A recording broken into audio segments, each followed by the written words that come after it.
Halo pemirsa, apa kabar Anda? Kami berharap Anda tetap dalam keadaan sehat, sejahtera, dan tentu selalu berbahagia. Jumpa lagi dalam program kesayangan Anda, Doncast. Ada Doni The Kaiser. Dan ada Don Bosco Selam. Oke, Bang Don, Ya. ini kita spesial kali ini. Karena kan beberapa episode terakhir kita fokus pada persoalan hukum tanah air. Ya. Dan ini juga spesial karena tamu kita ini istimewa. Jarang kita Kita mengundang. harus berterima kasih pada tamu kita. Betul, karena jarang di Downcast itu tamunya datang lagi. Iya. Ya kan? Iya betul. Tapi karena dan suara- saya rasa bisa dirutinkan. Oh, itu dia maksudnya, Bang. Karena suaranya sudah bocor dan kita ingin mendengarkan suara lantang beliau. Terima kasih sudah datang bersama kita, Prof. Muhammad Mahfud MD. Apa kabar, Prof? Don, Prof, terima kasih. Thank you, Prof. kalau lu sehat, Makin Alhamdulillah. muda. semua makin mudah kan? Prof, jangan terlalu ganteng, Prof. Nanti aku nganggur, Prof. Pokoknya Prof fokus aja sama urusan hukumnya, Prof ya. Nah, Bang Don, kita langsung gaspol ya. Iya. Nah, karena bicara gaspol, kita kan mendengarkan kejaksaan kita sedang gaspol ini. Itu yang menarik, Iya. Prof. Ya. Jadi kalau kita lihat pas di awal pemerintahan Pak Prabowo, lalu Jaksa Agungnya atau Kejaksaan gaspol. Ada kasus Ronald Tanur Iya. dan segala ikutannya. Betul. Kemudian diikuti Zarof, kemudian 3 hakim, keluarga Ronald Tanur sendiri, bapak dan ibunya sekarang Iya, ya. Ibu. Lalu kemudian ada Tom Lembong, ada mantan dirjen kereta api, itu betul-betul hanya dalam waktu 1 bulan ini sebegitu. Itu gaspol. Apa yang Pak Mahfud pikirkan ketika kejadian seperti ini? Ya, begini saya ingin sampaikan dulu, Kejaksaan Agung itu sebenarnya punya modal yang besar untuk melakukan langkah-langkah penegakan hukum yang bagus. Ya, Dalam 2 tahun terakhir pemerintahan Pak Jokowi kan tampak Jaksa Agung memang sudah mulai. betul. Ya, 2 tahun terakhir ya. Ya. Berdasar hasil survei kan, mulai Iya. dari soal Sambo, soal Betul. TNI, dan macam-macam kasus-kasus besar dibongkar. Dan sekarang ini semakin banyak tadi yang disebut.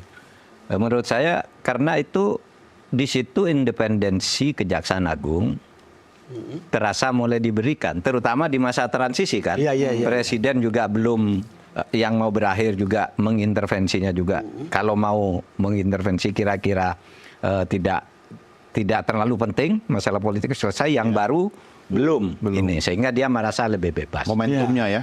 Nah, oleh sebab itu menurut saya langkah Kejaksaan Agung dengan segala isu yang menimpa jaksa-jaksa nakal dan sebagainya, Iya. tapi potensi atau kekuatan untuk berbuat yang lebih bagus itu sudah bisa ditunjukkan. Oleh sebab itu sebenarnya kuncinya ini pada pattern politiknya, pada penguasa politiknya, Pada penguasa politik, pada artinya presiden.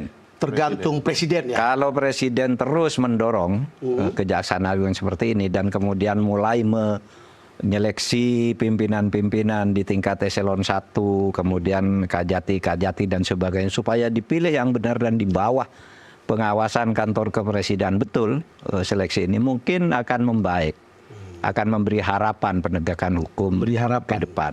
Meskipun Harapan itu penting. Iya, meskipun mungkin saja main di belakang meja tidak bisa dihindari. Presiden Prabowo kan sudah menjanjikan mengejar para koruptor sampai di mana, Don? Antartika. Sampai ke Antartika. Iya. Ya bagus. Sekarang di dalam negeri dulu kan masih banyak. Memang koruptor-koruptor kita yang lari ke luar negeri atau menyimpan hartanya di luar negeri kan banyak ya. Sampai ke Amerika Latin dan sebagainya. Dulu kan pernah tuh orang lari ke sana dengan uangnya. Dari mana-mana. Jadi mungkin saja di Antartika. tapi yang di dalam ini menurut saya penataan organisasinya dulu dan Iya. komitmen presiden. Cuma tadi gimana, Prof? Mau gaspol, kalau mobilnya akinya soak, businya kotor gitu loh. Saya kayaknya agak-agak kurang yakin gitu loh. Yang dimaksud Kejaksaannya sendiri. Kejaksaannya iya, di sana kotor. Tapi kan bagaimanapun yuridis kita tetap harus bergantung ke Kejaksaan Agung. Oleh sebab itu kita harus perbaiki pelan-pelan. Businya yang sudah mulai lemah diperbarui ya. Catnya yang mulai buram di Turun mesin nih maksudnya nih, Prof. Ganti boleh. semua. Orang Ya, kalau dan bilang kan sedikit-sedikit. sapunya kotor. Sedikit-sedikit. Dan itu sebenarnya tidak sulit lah. Kejaksaan Agung kan seperti polisi dan seperti TNI dia. Hierarkis hubungannya. Betul. Jadi kalau yang atas tuh ketat, yang bawahnya ikut gitu. Jadi kalau terjadi kebocoran di bawah itu atasnya nggak benar. Iya. Seperti yang sempat kita diskusikan Bang Don, ikan busuk dari atasnya dari kepala. Prof, kalau kita lihat Kejaksaan Agung melakukan ini gitu. Sebetulnya di Indonesia ini kan korupsi itu selalu uji petik aja. Ya. Siapa saja dan itu gampang kita cari saja pasti dapat. Ya. Gimana? Ya seperti berburu binatang di kebun Di binatang. kebun binatang. Pokoknya mau mesti dapat. Tapi itu yang enggak apa-apa juga. Tentu disertai nanti perubahan sistem. Ya, perubahan sistem. Karena korupsinya kita udah tanya begini deh. Tadi saya baru diskusi dengan teman-teman. Di Indonesia sekarang korupsi sudah sangat parah ya. Itu betul. Semua sektor. Saya katakan, Anda tanya ke saya, lembaga apa yang tidak ada korupsinya? Saya hafal dengan kasus dan nama orangnya, saya bilang. Kalau kementerian-kementerian itu. Partai politik apa yang tidak ada koruptornya? Saya hafal kasus dan nama-nama orangnya. Dan di lembaga legislatif, eksekutif, semua kan? BPK, semua sekarang. Mahkamah Agung, sudah rusak semua. Pusat, daerah gitu. Sehingga ini memang masalah sangat parah. Sehingga ada yang mengatakan gini, sebenarnya Sangat masif. sangat masif dan diskusi-diskusi sudah dilakukan bertahun-tahun. Tidak pernah. Kesimpulannya tuh teori itu udah habis. kan oli pembangunan, Prof. Teori di gudang sudah habis, teori sudah di gudang udah habis. Semua perpustakaan dibuka, gimana cara memperbaiki hukum di negara ini sudah dijadikan undang-undang semua, tapi korupsi makin banyak. Jadi Indonesia ini berkontribusi melahirkan teori baru, Prof. Iya kan? Dari seluruh teori yang habis itu masih ada tersisa satu teori. Apa tuh? Yaitu kalau presiden mau, ini bisa diperbaiki. Jadi kembali lagi kepada kepala ikan tadi ya. Kepala ikan tadi. Kalau presiden mau menata ini waktunya. Tapi sebentar, sebelum ke Prof, saya mau tanya wartawan senior dulu nih. Kalau seorang kepala negara, Bang Don, bilang, ku kejar sampai ke Antartika, itu seperti diplomasi aja, diplomatic services atau lipstick atau apa kira-kira? Saya masih susah membedakan bahasa Pak Prabowo. Apakah ini bahasa kampanye atau bahasa kerja?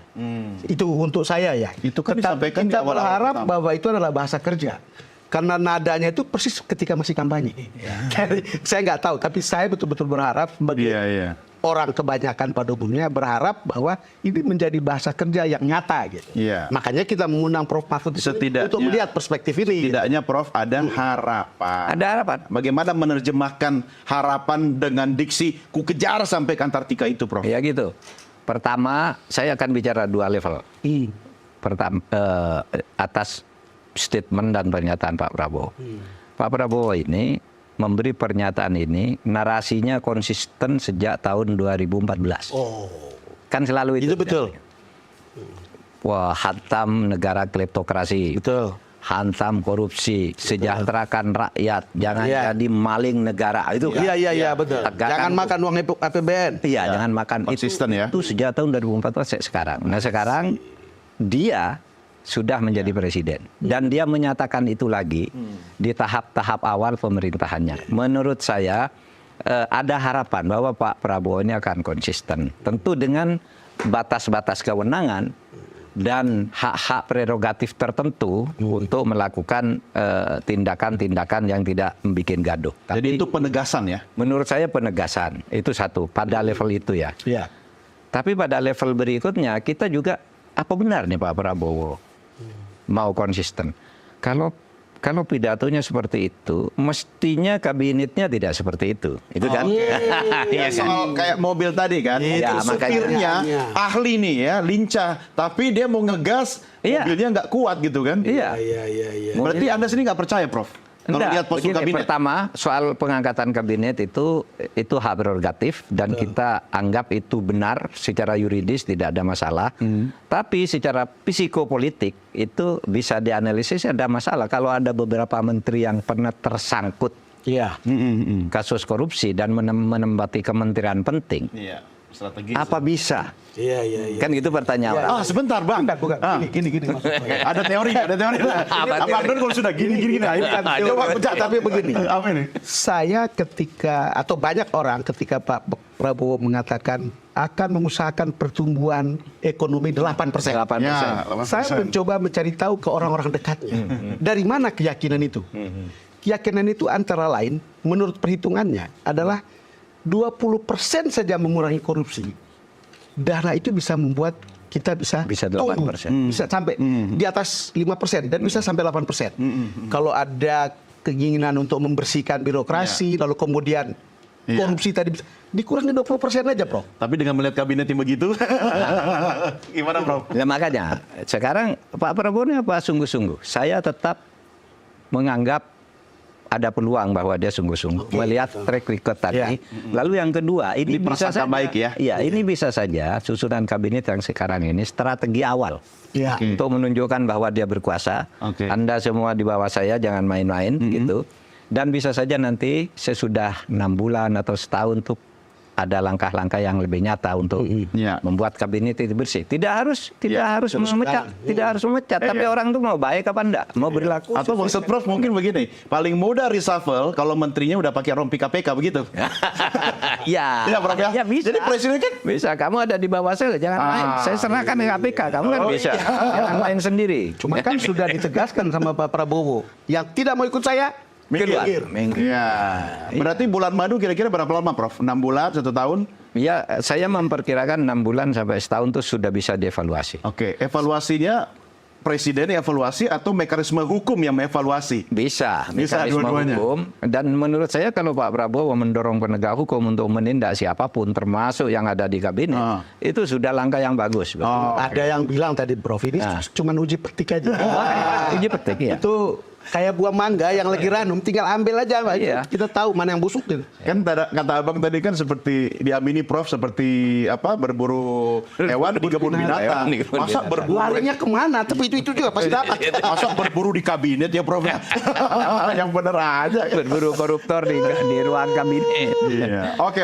Kita harus rehat dulu karena baru segmen awal kayaknya sudah panas di ruangan ini. Tapi ada yang lebih panas, Bang. Ya, para koruptor. Para koruptor, iya. Iya, jadi kita perlu Prof. Kita mendorong presidennya untuk bisa membuat semuanya kepanasan. Betul, makanya Prof harus sering-sering ngobrol sama kita. Ya. Siap. Prof, biasanya minum kopi jahe, kali ini teh aja Prof ya? Oh, boleh. Tadi bukan, iya kopi jahe tadi. Iya, tapi enak-enak. suka kopi jahe? Suka. Minum teh juga nggak apa-apa? Oh, nggak apa-apa, lebih sering minum teh. Oke, tenang Prof, ini bukan gratifikasi ya. Keras sekali, Prof. Beda kan? Tidak jadi. Iya, beda. Oke, pemirsa, jangan kemana-mana, siapkan kopi dan teh Anda. Downcast segera kembali sesaat lagi.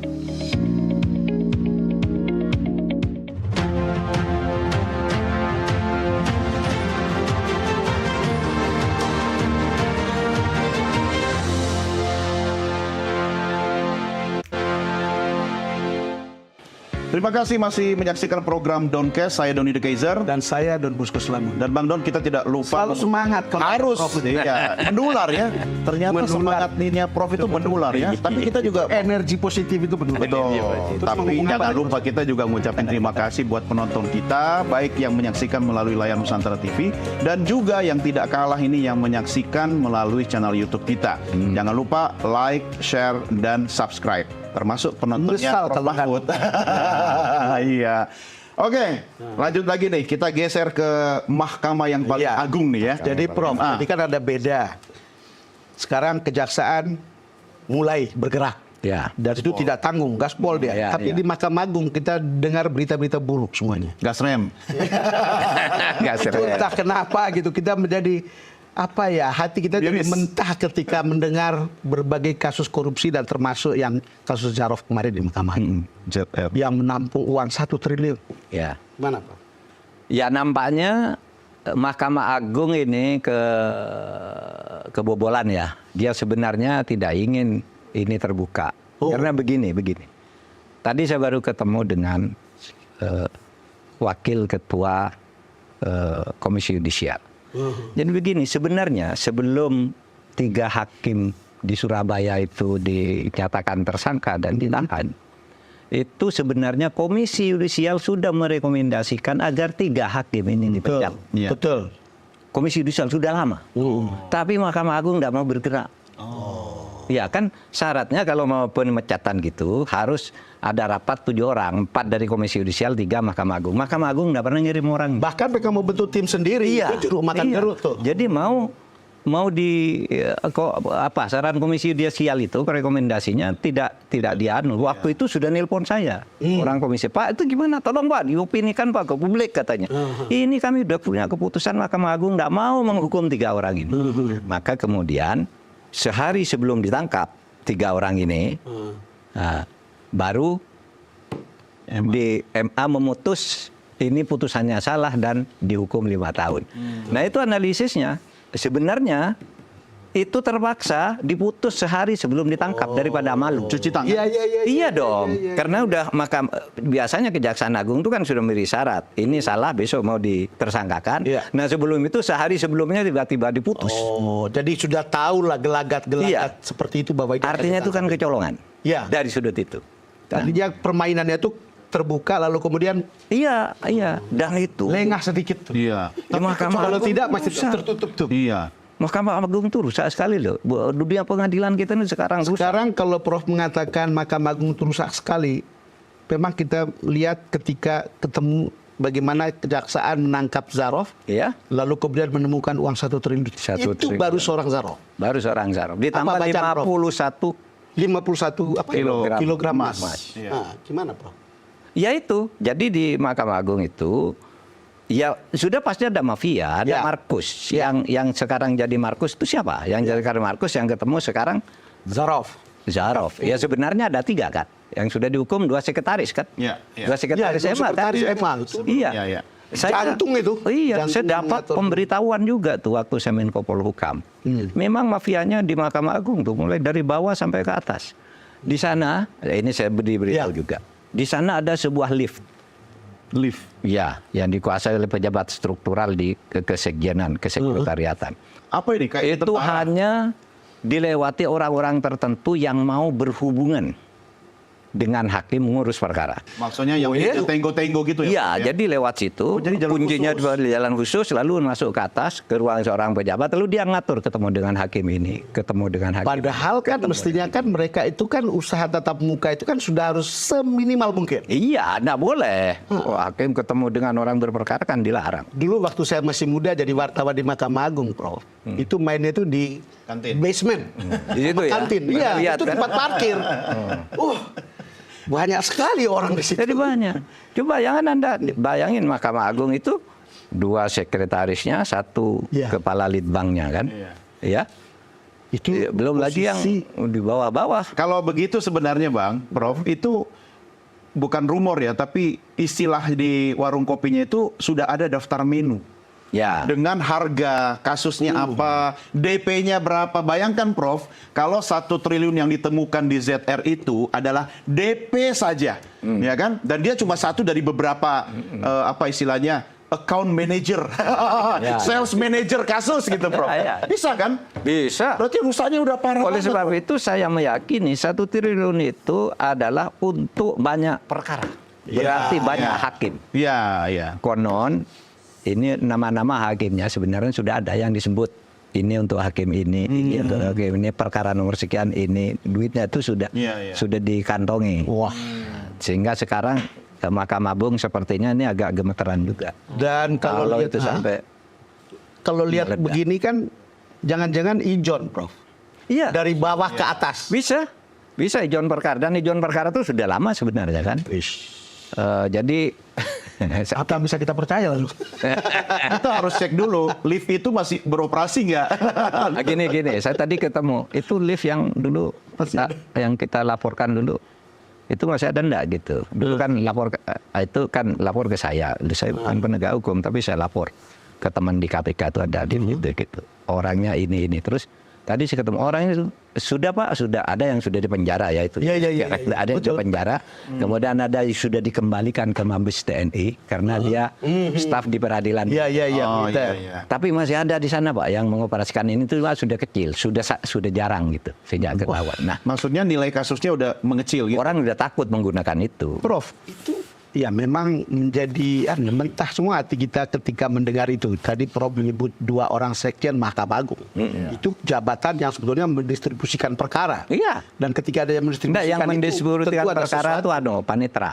Ya, Kepaniteraan. kepaniteraan. Tapi Ya. sekjen ini memang juga mengatur-ngatur bukan perkaranya, tapi ngatur ketemu orangnya.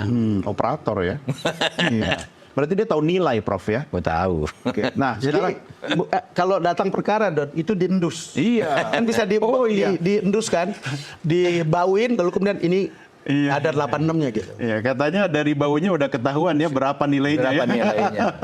Prof, ini pertanyaannya adalah semangatnya Pak Prabowo ini Iya. kira-kira bisa panjang nggak nih nafasnya ini ya untuk memberantas Iya. semua ini. Mudah-mudahan panjang. Saya bicara dari psikopolitiknya. Iya. Saya kenal Pak Prabowo itu. Pak Prabowo itu orangnya sangat temperamental, tapi cepat luluh. Betul. Cepat luluh. Dan kalau marah sungguh-sungguh, kalau berjanji konsisten. Dia kalau habis marahi orang itu, ngasihi orang. Iya. Misalnya saya tonjok Iya. seseorang, lalu dia sesudah itu berapa jam itu dipanggil kasih duit. Ini cerita umum di mana. Betul. Saya ngalami sendiri.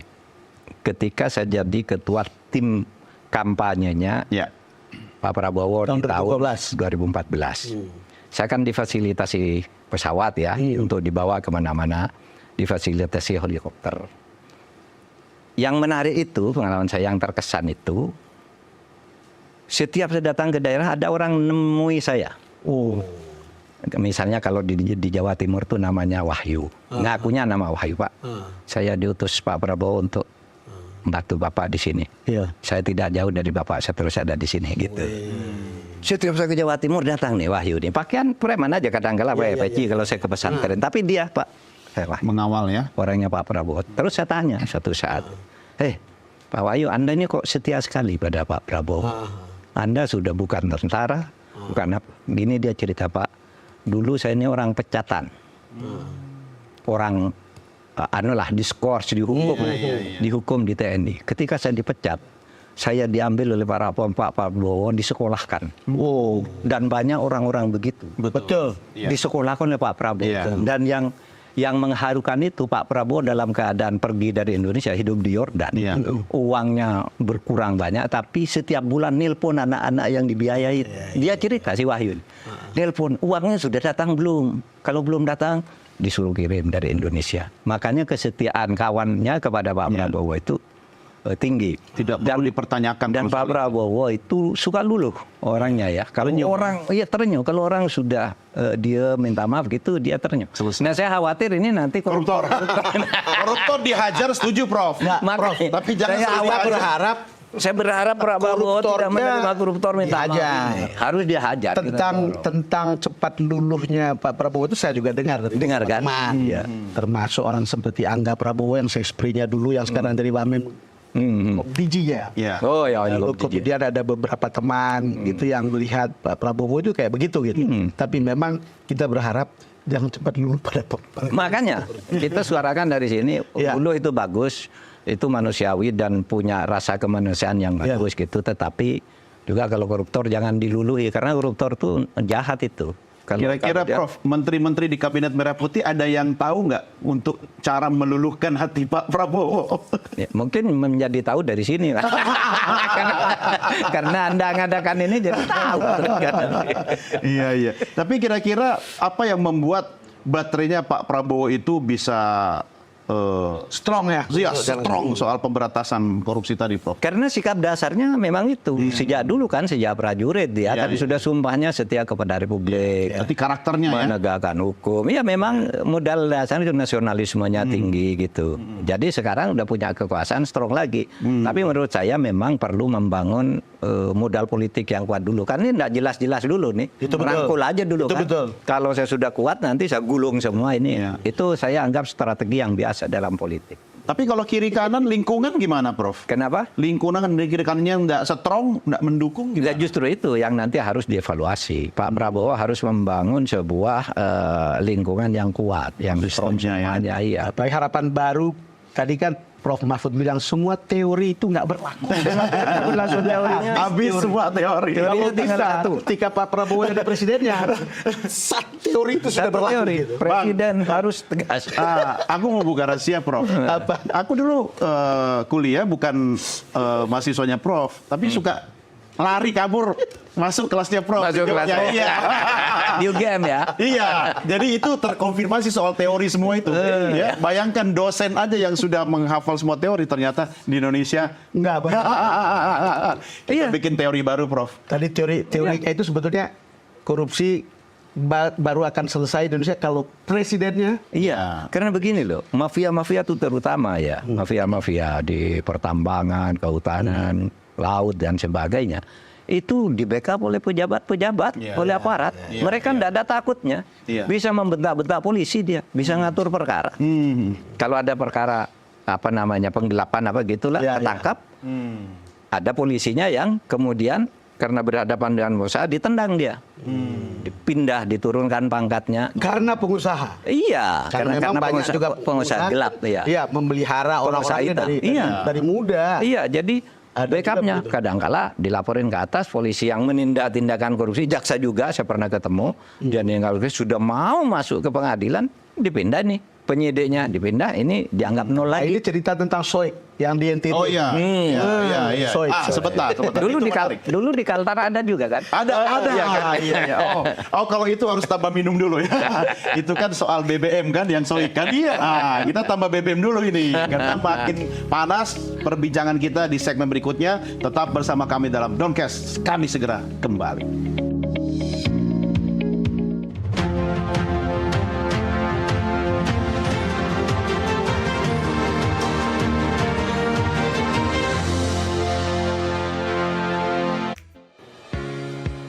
Terima kasih pemirsa, tetap setia bersama kami dalam Doncast. Saya Doni The Geyser. Saya Don Bosco Slamet. Saya Mahfud. Mantap. Sepertinya akan dipatenkan nanti. Kita Iya. perlu meja khusus ini kan. Tolong kita pikir sebuah nama program nih. Ayo. Ya kan? Khusus kita membahas soal hukum. Kenapa? Membahas soal hukum itu tidak boleh setengah-setengah. Iya. Ya. Cari ahlinya. Cari ahlinya. Betul. Prof kan sudah pastilah ya. Dan perlu ada orang di luar pemerintah untuk mengawal pemerintah agar baterainya atau menjadi cambuk lah, Prof, Menjadi kan? cambuk. Nah, tapi di satu sisi, Bang Don, Apa? kita juga pertanyakan tadi MA kita ribut ya kan, ya parah kata Prof. Kita ada KPK loh sebenarnya, ya meski ad hoc ya. KPK kalau bahasa orang-orang Rusun udah Apa? nggak jelas. Keok. Udah keok. Udah keok. Tapi masih ada. Masih ada. Tapi mati. Hidup segan, Hidup mati tak segan, mau. mati tak mau. Mati tak mau. Gimana tuh Prof KPK? Kita KPK itu anak kandung reformasi ya, Betul. dalam penegakan hukum, dan KPK pernah sangat ditakuti oleh semua pejabat. Bisa nangkapi menteri, bisa nangkapi pejabat Polri, bisa jaksa kan ditangkapi Betul. pada masanya. Tapi memang sejak tahun 2019 faktanya KPK itu menjadi makin lemah. Terutama sekarang seperti tidak ada aja kan, tidak. Iya. Iya. Lebih menonjol kejaksaan. Ketika kejaksaan melakukan ini, KPK sudah tidak ada artinya apa. Nah, oleh sebab itu ada dua pandangan tentang ini. Memang pertama, kita harus kembali ke janji reformasi, yaitu Ya. KPK dikuatkan. Ya. Kalau KPK mau dikuatkan, itu ya sekarang waktunya. Presidennya baru, Ya. KPK baru, ini Ya. akan dipilih. Nah, ada perkembangan baru nih. Ya, perkembangan baru KPK. Ya kan? Bahwa KPK. kemudian kan panselnya tidak Iya. ikutin yang dibentuk oleh Pak Presiden sebelumnya. Ya, bukan gitu. Ah. Panselnya mungkin tetap, meskipun kemungkinan panselnya akan diubah, tapi yang pokok itu 10 nama yang diajukan oleh Presiden Jokowi ke DPR itu diminta konfirmasi ke Pak Prabowo. Prabowo. Apakah Anda masih setuju ini? atau Ini tidak? sesuatu yang menarik gitu. Ya. Apakah Anda mau setuju tidak? Nah, sekarang bagaimana Pak Prabowo secara psikologis enak enggak dengan Pak Jokowi? Enak Iya kan? itu Pak. Ya itulah Prof, makanya. Karena itu kita belajar dari sejumlah nama dubes. Calon dubes. Itu ada sekian nama dan ada belasan yang tidak disetujui oleh Pak Prabowo sudah diteruskan di DPR oleh Presiden. Itu yang saya tahu. Jadi kalau Prof, bagaimana dengan nama-nama itu, saya rasa kemungkinan besar bahwa itu akan... Iya, ada dua kemungkinan. Pak Prabowo itu ingin memanfaatkan ini untuk memilih yang terbaik dari kemungkinan yang tersedia. Karena kalau membentuk pansel lagi juga tidak boleh.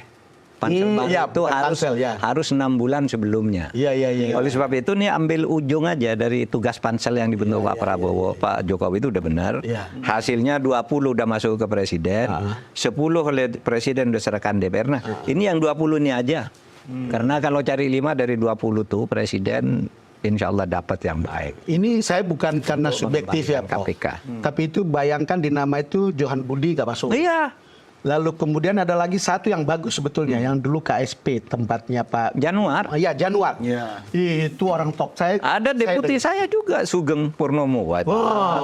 Itu. Itu masuk ke 20 semua itu, tapi tidak masuk ke 10. Mungkin setelah makan malam di Solo berubah kali, Prof. Mudah.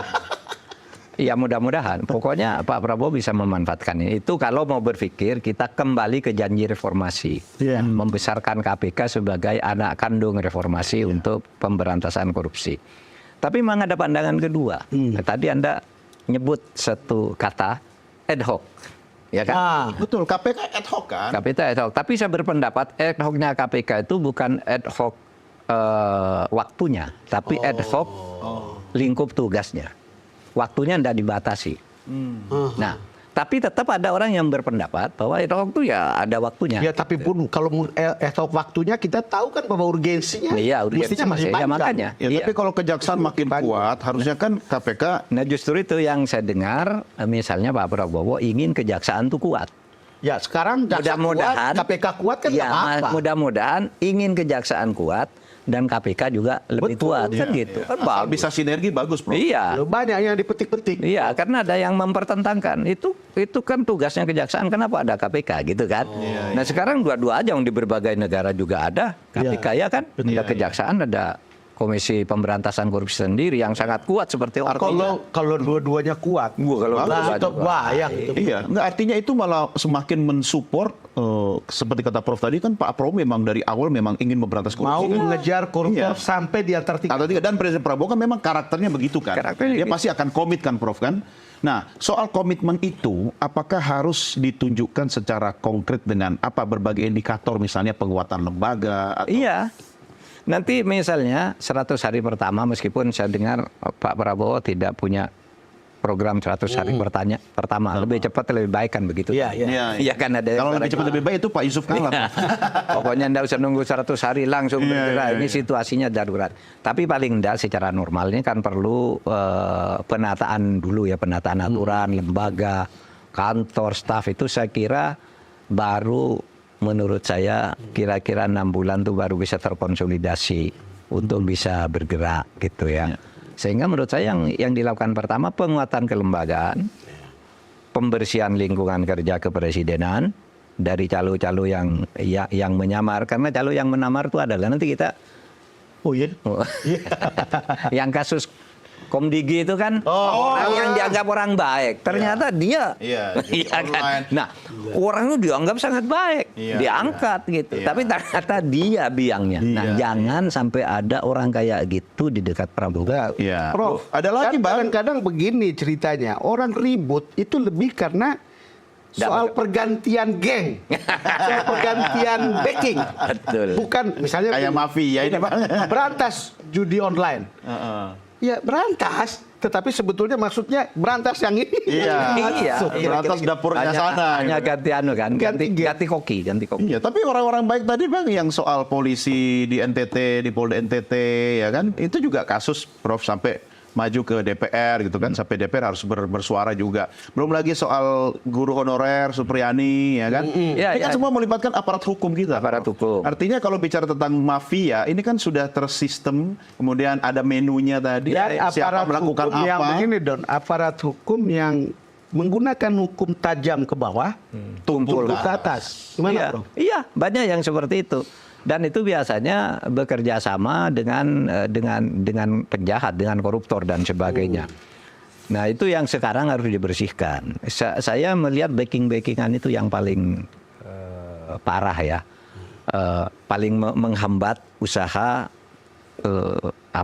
pemberantasan korupsi, karena saya banyak menangani kasus, bukan menangani kasus, banyak menerima laporan tiba-tiba perusahaan sah seseorang berpindah ke orang lain, padahal dia tidak merasa mindah, sahamnya mayoritas tiba-tiba habis, berpindah ke orang lain, dan itu disahkan oleh Kumham.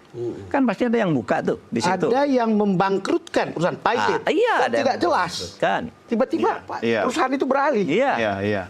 Kasus inti dana itu melibatkan hakim agung dan aparat di bawah ya kan, pengacara bekerja sama. Dan itu seperti pepatah, Prof, istilahnya mati satu tumbuh seribu. Kasus judi online, ya kasus mafia hukum itu saya nggak tahu ya. Bukan, makanya tadi bilang semua teori udah habis.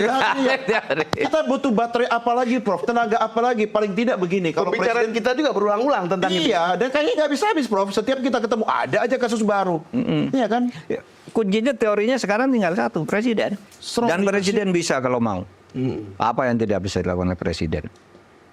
Dia bisa mengeluarkan hukum darurat kok. Iya. Iya toh?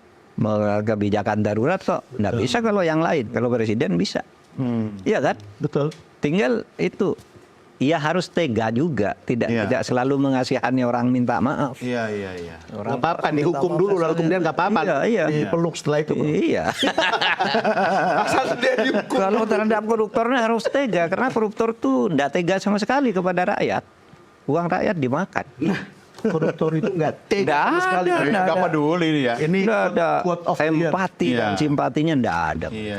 Harus ditindak tegas. Tapi Prof sebagai orang Mengisap rakyat. lintah ya.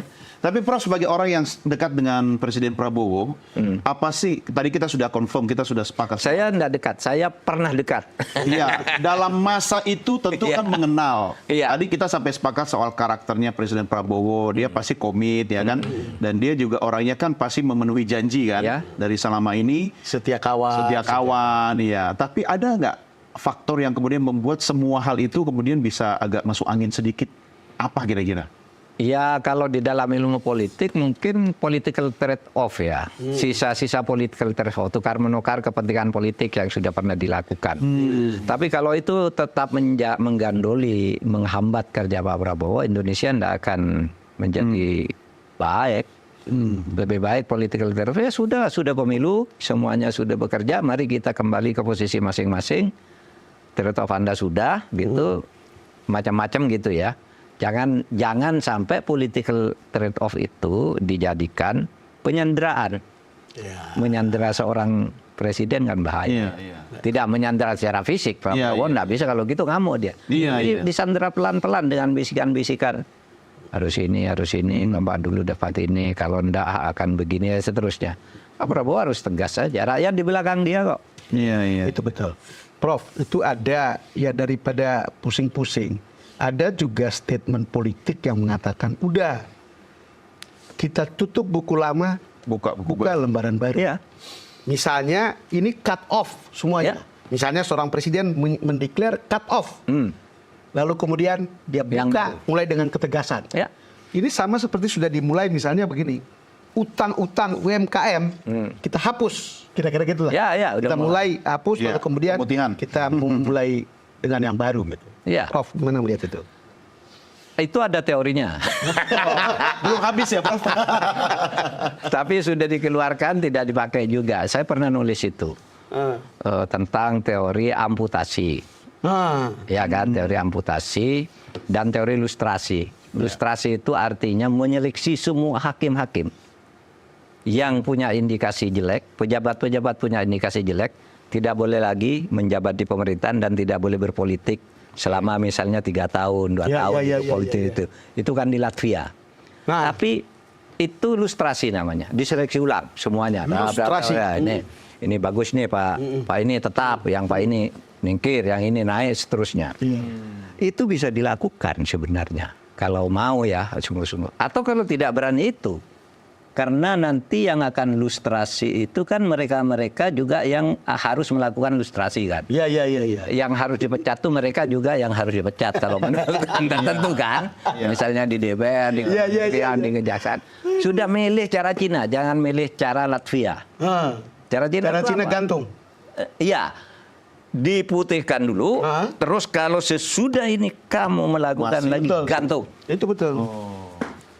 Ada Cina dan gabungan antara Cina dan Afrika Selatan kan itu. Iya, kan? iya. Sudah lupakan masa lalu, tapi jangan ulangi. Sejak tanggal 1 April jangan lakukan itu.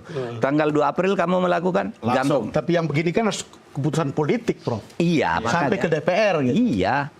Iya. itu melanggar HAM, Prof.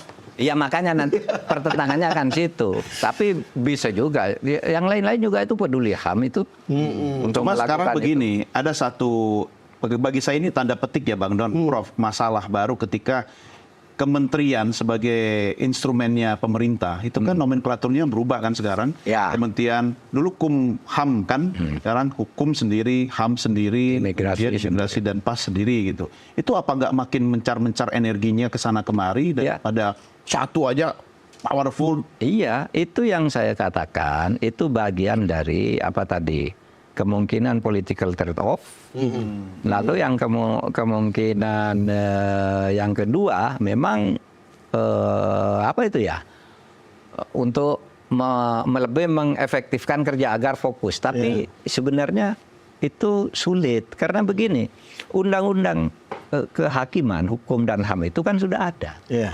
Yang disebut menteri di dalam undang-undang adalah Menteri Hukum dan HAM. Nah sekarang kalau Menteri PAS apa tadi imigrasi PAS, Menteri sendiri, HAM sendiri. itu mau membuat atas nama menteri gitu loh. Menurut undang-undang yang berlaku harus menteri itu bukan menteri Anda gitu. HAM.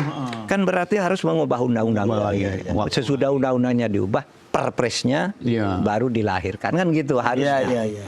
Nah, itu yang saya katakan perlu waktu 6 bulan minimal untuk mensinkronkan ini. Apalagi ada menteri-menteri yang tidak jelas tupoksinya apa. Sekarang mesti tumpang. Tapi kan boleh diskresi, Prof. Kenapa? Diskresi. Diskresi boleh saja, tapi kan tidak. Diskresi itu kalau terlalu banyak masif kayak gitu kan susah. Bukan diskresi, harus mengubah peraturan. Karena begini pengalaman saya, Menteri Keuangan tuh ketat loh. Kalau kita minta uang nih, dicari nomenklaturnya ada enggak? Ya. Enggak berapa. Kalau saya ngasih uang ke kamu di nomenklatur undang-undang dan undang-undang APBN enggak ada. Loh, saya masuk penjara kalau saya mencairkan Apalagi uang. minta 20 triliun. Iya, kata Menteri Keuangan gitu. Iya. Menteri Keuangan gitu. Kalau saya banyak uang. Loh, kalau enggak ada nomenklatur enggak bisa. Atau jangan-jangan ini semua hanya selama masa bulan madu aja. Itulah yang Iya saya kan? katakan. Mungkin itulah strategi. Strategi ya. Tapi kalau saya sih percaya, Prof, kalau ada 30 orang kayak yang sekarang ditangkap oleh kejaksaan ini jalan terus, menurut saya itu sudah membuat kita happy. Iya. Ya. Itu luar biasa. Tapi kita tidak bisa jalan terus sekarang. Kita break dulu. Kita lanjut di segmen berikutnya. Downcast segera kembali.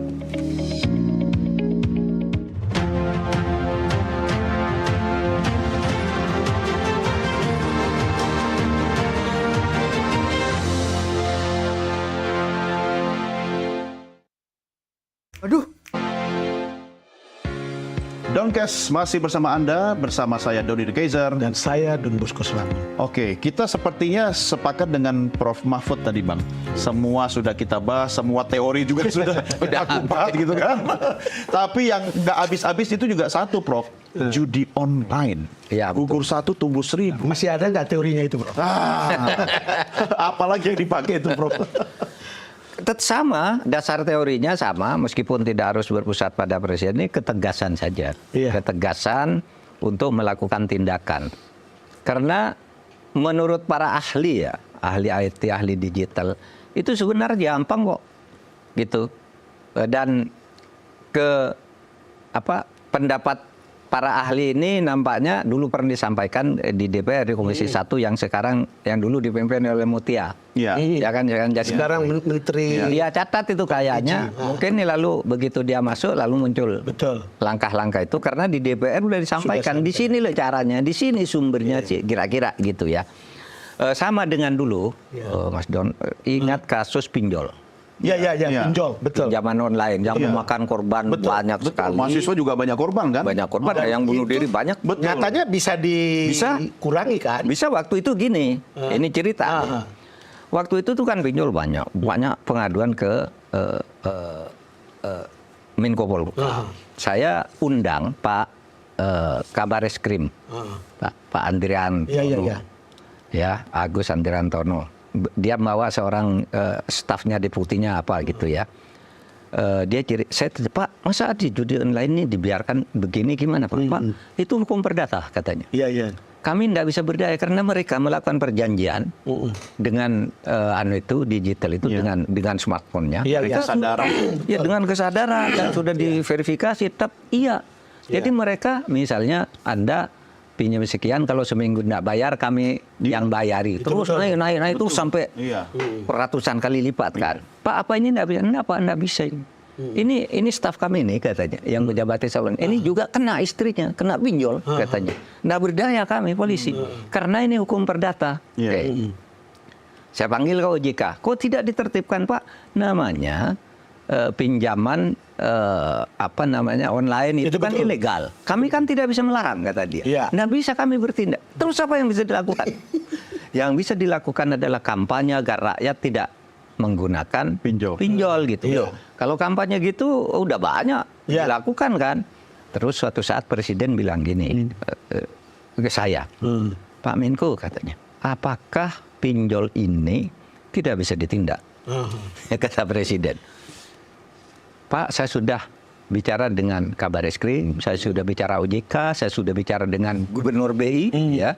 Gubernur BI waktu itu ngutus deputi gubernurnya. Nggak bisa Pak, ini perdata. Terus Presiden bilang, masa kejahatan kayak gini nggak ada hukumnya? Iya. Bisa Pak kalau kita mau menyatakan bahwa ini bukan hukum perdata tapi penipuan. Nyatakan aja gitu, nyatakan aja. Itu jam 9 Pak Joko bilang gitu ke saya. Jam 11 saya panggil tuh Kabareskrim, Gubernur BI, OJK, Kejaksaan, semua dipanggil. Declare. Kita nyatakan bahwa syarat perjanjian menurut hukum perdata ini tidak sah. Ini penipuan, objeknya tidak jalan dan sebagainya. Tahu jam 11 rapat, jam 4 sore sudah lebih dari 140 orang ditangkap di berbagai kota. Maksud saya, kalau mau artinya itu bisa. Soalnya sekarang itu ada 200, kalau di angka itu ada 200 juta orang menjadi pemain judi slot terbesar di dunia kita. Dan sebagian itu minjem. Betul. Sama juga. Jadi kasus pinjol ini sama aja dengan judi online. Itu kan dan biasanya yang main kan orang dalam. Nah itu masalahnya, mau enggak nih? Itu bukan soal mau aja Prof. Itu kan tadi bisa terjadi karena Prof bisiin presiden kan, ada celah kan? Iya. Sekarang presiden yang tanya ke saya sudah berusaha ke semua lembaga, katanya enggak bisa berdata. Lalu saya dipanggil presiden. Masa kejahatan kayak gini enggak ada hukumnya? Kata bisa Pak, ini hukum perdatanya dipidanakan aja gitu. Iya lakukan aja katanya. Presiden kan dapat laporan kan lari keluar negeri kan? Iya. Padahal jumlahnya itu 600 triliun dalam 5 tahun. Bahkan tahun 2023 itu sangat begitu. Ada teman saya yang menulis ini. Tahun 2024 ini bahkan bisa tembus 400 T. Iya. Ini teman saya Eko Suprianto, Infobank. Jadi dia menulis tahun 2024 tembus 400 T karena kuartal pertama aja sudah tembus 100 T. Itu bayangkan kalau masuk ke APBN kontribusinya luar biasa segitu. Kalau masuk dalam kegiatan real masyarakat, itu pasti ada anunya Prof. Ini kan masuk ke situ, hilang, ditelan keluar sana. Saya kira Presiden harus mengawal lah. Saya kira sikap Presiden yang pidato-pidatonya itu juga termasuk masalah judi online itu ya, judol itu ya. Dan kalau dari situ polanya kan jelas ya. Kalau melihat dari kasus Komdigi itu, ternyata yang melakukan itu, yang membesarkan itu adalah orang dalam. Orang dalam. Iya kan? Itu masalahnya. Itu masalahnya. Itu berarti dua tuh menterinya yang mengangkat itu. Kemungkinannya dua. Dia tidak paham teknologi digital, sehingga dia lalai. Yang kedua, dia sengaja melakukan untuk dapat sesuatu. Hanya dua kemungkinannya. Dari itu, tidak ada kemungkinan lain. Hanya dua. Oleh sebab itu harus diperiksa ini. Komisinya 8,5 miliar per bulan. Wah itu ya, gila kan? Ya itulah yang tadi saya bilang Prof. Orang ribut berantas judi online sebetulnya bukan berantas judinya, tapi berantas gengnya. Berantas gengnya. Kalau bersaingan dulu geng. kan gampang. Semua orang bilang gampang kok itu caranya. Saya sih tidak menguasai itu. Tapi orang yang ahli gampang katanya. Ternyata ini hukum orang yang ekonomi, diangkat kan. Orang yang diangkat itu kan tugasnya kamu mengawal agar judi online itu habis. tiap hari dihapus. Dia tiap hari laporan ke menteri, Pak hari ini kita delete sekian, hari ini sekian. Ternyata yang tumbuh lagi tidak dilaporkan. Di zaman dulu, Prof. Atau mungkin yang tidak dilaporkan. Mana Prof, dipelihara. zaman dulu kan ada SDSB kan. Dan juga ada geng untuk kemudian disuap untuk tidak ribut. Iya, iya. PSDSB, Porkas ya. Iya, kayak gitu. Tapi itu kan legal kan, Prof. Itu negara memberi izin gitu kan. Ya. Kalau ini kan tidak diberikan izin. Porkas itu zaman Pak Harto ya. Iya. Porkas, sebenarnya SDSB. Tapi, Prof, kalau bicara tentang hukum ekonomi artinya orang itu mencari peluang, mencari uang gitu. Iya. Itu kan artinya agak sulit ya kalau bicara tentang fitrahnya manusia gitu. Ya fitrahnya manusia, tapi juga kan ada aturannya. Fitrah manusia itu boleh dilaksanakan asal tidak mengganggu kepentingan orang lain, tidak mengganggu kepentingan masyarakat. Caranya bagaimana? Hukum. Nah, itu kan. Fitrah dikawal oleh hukum agar tidak fitrah tentang bahwa manusia masing-masing punya kepentingan itu kalau tidak ada hukum kan bisa ribut tuh, yang kuat menguasai, yang satu nipu yang lain. Tapi kalau ada hukum kan enggak. Nah disitulah sebabnya Bank Dunia itu mengatakan aset terbesar bagi sebuah negara itu adalah penegakan hukum. Betul. Berapa? 44% aset negara itu penegakan hukum. Kalau Anda hukumnya baik, 44% negara udah baik. Sisanya tuh 1%, 2% bidang ini, institusi yang ini, yang ini. Mayoritas satu blok ini ya istilahnya ya. Kalau Anda bisa yang lain tertib. Iya, iya. Penyakit dari judi itu, Don, itu sama seperti peminum alkohol. Iya. Itu ketagihan. Edik. Iya, Itu dan susah besar. berhenti. Dan itu merembet kemana-mana. Ya, sampai kan? miskin keluarga. Miskin keluarga, rumah tangga berantakan ya kan. Nggak diperhatikan. Oke, itu kita harus selesaikan di situ. Karena kalau kita buka lagi kasus lain, kita butuh mungkin sedikitnya 1000 episode khusus membahas kasus. Tapi saya setuju, Bang Daun kata Prof tadi, ini kan tergantung kepalanya. Tergantung presiden lah sekarang, Presiden Karena Prabowo. Itu kita minta boleh dong sebagai rakyat jelata, Iya. minta ke presiden supaya tegas, Ya. kan gitu kan? Tegas dan Seperti yang sudah dijanjikan. iya, tegas seperti yang sudah dijanjikan dan tegas itu konsisten. Sampai kapan, Prof, kira-kira? Konsistensi presiden akan... Ya mudah-mudahan seterusnya lah. Sekarang kan statementnya, terus arahannya, visinya udah jelas dikemukakan. Tinggal ini kan harus diterjemahkan sesuai dengan menurut saya Pak Prabowo yang narasinya selalu konsisten, supaya ini di lapangan, di infrastruktur kepemerintahannya itu supaya dibenahi. Sekarang enggak apa-apa lah, dulu kan orang semua diangkat tuh hak.